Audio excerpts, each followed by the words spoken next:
A lot of focus around the Sydney and Melbourne markets over the last couple of weeks in the mainstream media. Their clearance rates are over 80% at the moment. They're also starting to see some substantial growth as far as their pricing is concerned.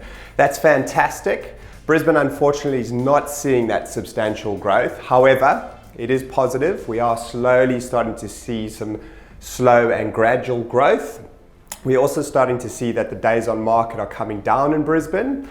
A combination of factors playing into that, low stock levels, which we've been speaking a fair amount about, and the lenders are obviously loosening up with regards to their lending and the APRA requirements that are around that. So pretty positive time for Brisbane, just not as much as down south. We've also started to see a little bit of news around the Economists predicting that we're going to see another rate cut in the beginning of the year.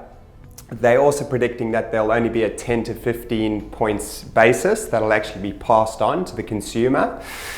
A lot of talk around these rate cuts and the RBA and whether they're having the desired effect. So they're running out of tricks in that regard, so we'll have to see what the next move is. And lastly, guys, just with regards to the first homeowners grant that's coming out at the beginning of the year, we've noticed that the banks are actually being quite sensitive with regards to the risk associated with lending on the 5% and having the government come in and go guarantor for the remaining deposit, which is quite interesting because it is the government, so you would think that there would be no issues with that. So stay tuned because we'll be interested to see how that's going to come out in the first couple of months of next year.